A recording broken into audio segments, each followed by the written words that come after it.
Rizik Syihab dan kroni-kroninya meradang karena menganggap narasi yang dibuat oleh mantan sekondannya Amin Rais itu blunder katanya. Pertanyaannya apa sih narasinya Amin Rais ini? Amin Rais dalam kapasitas sebagai anggota tim pengawal peristiwa pembunuhan Laskar FPI di kilometer 50 yang awalnya menggebu-gebu membuat suatu opini yang menyesatkan, menuduh polisi, menuduh sana nembak sini, bahkan bertemu dengan presiden, akhirnya geletek. Kan Amin Rais dan kawan-kawannya sempat bertemu Presiden Jokowi membawa kasus itu supaya dituntaskan sambil membawa-bawa neraka jahanam. Amin Rais juga menggelar acara yang katanya sih tahlil nasional mengenang 100 hari kematian 6 Laskar FPI. Meski ada bahasa nasional, tapi maaf ya Mbak Amin, acaranya nggak kedengeran tuh. Malah orang lebih sibuk bahas perpisahan Kaisang dan Felicia. Mak-mak di rumah juga sibuk dengan sinetron Ikatan. Dan ini menurut saya selaras dengan apa yang dilakukan oleh tim yang dibentuk oleh negara atau pemerintah.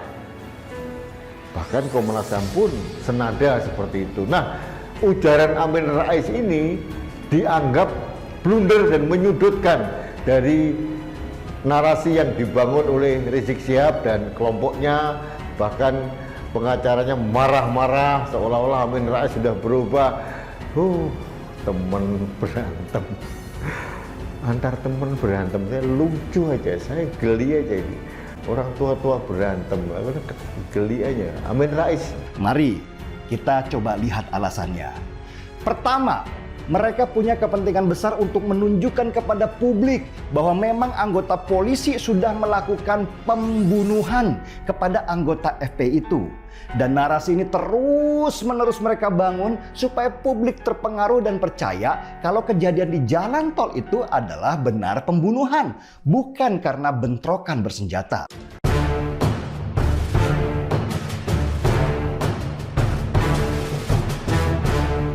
Amin Rais dan Rizik berseteru, Partai Umat terancam geram. Pasca Prabowo kalah di Pilpres 2019 lalu, serangan yang dilancarkan Amin Rais kepada Jokowi sudah sedikit berkurang.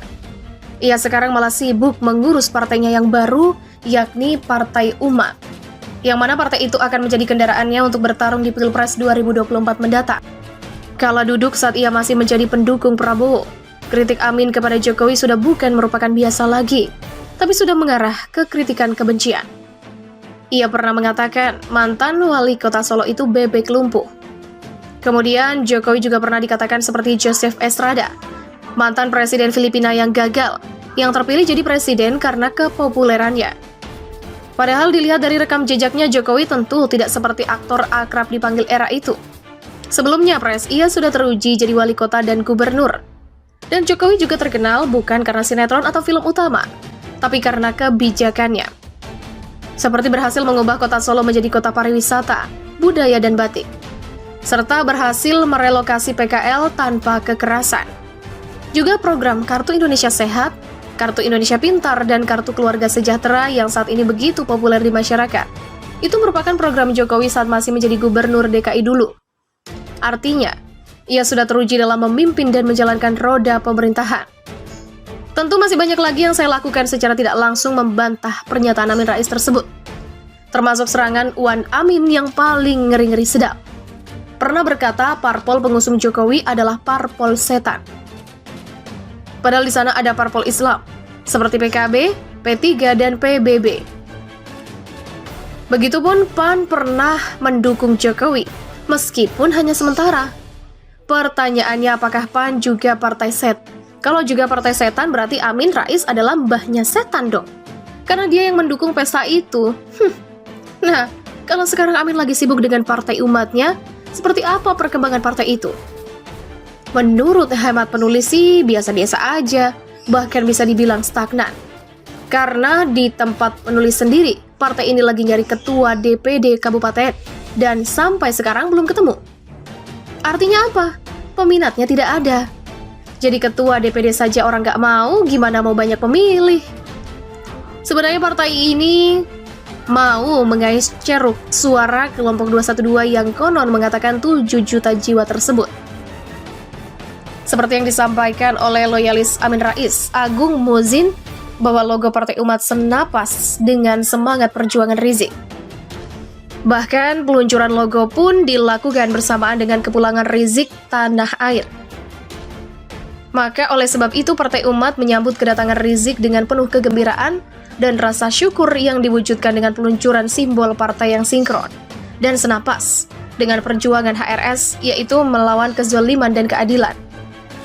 Amin juga menemukan Rizik pasca ia tiba di tanah air, tidak lain tidak bukan dengan harapan Bang Thoyib yang baru pulang dari pelarian itu bisa masuk Partai Umat. Karena kalau bukan dari kelompok kadrun, Partai Umat tidak akan punya basis massa. Kelompok Muhammadiyah sudah cenderung ke PAN. NU jelas merupakan basis massa P3 dan PKB. Kelompok Liho dan lembaga dakwah kampus sudah menjadi pemilih PKS. Jadi bisa dibilang, tidak ada dukungan dari kelompok 212 Partai Umat, hanya Namun sepertinya harapan Amin untuk menjadikan PA212 sebagai alat politik itu sirna. Pasalnya baru-baru ini berseteru dengan Rizik. Hal ini berawal dari temuan Amin Rais terkait penembakan Laskar FPI oleh aparat kepolisian beberapa waktu lalu. Bahwa menurut Amin berdasarkan fakta yang ada, yang sumber informasinya berasal dari sumber primer, tak ada pelanggaran HAM berat terkait peristiwa tersebut. Jadi teman-teman TNI dari 3 angkatan dan teman-teman Polri, Anda tidak terlibat, baik sebelum pelaksanaan. Jadi kita banggakan punggung-punggung keamanan bangsa yang namanya disebut, dan tulang punggung pertahanan yang namanya tidak terlibat sama sekali. Begitu ujar Amin. Tidak pelak, Rizik pun langsung berang dengan pernyataan Amin tersebut. Ia mengatakan politisi senior itu sangat blunder, dan Rizik menolaknya dengan keras. Bahkan Rizik menyatakan bahwa Amin dapat merugikan Laskar FPI yang tertembak mati, serta menguntungkan pemerintah dan aparat kepolisian. Terakhir Rizik tetap ngotot dengan praduganya sendiri, bahwa penembakan terhadap Laskar FPI itu merupakan pelanggaran HAM berat yang melibatkan TNI, Polri, dan BIN. Sekarang tinggal menunggu lagi kapan Amin akan serangan balik kepada teman dekat Firza Hussein itu. Dan bisa saja, nanti dia juga mengatakan Rizik adalah bebek lumpuh. Karena memang saat ini lagi lumpuh di penjara. Dengan demikian, perseteruan antara elit kadrun ini tentunya akan semakin seru ke depannya.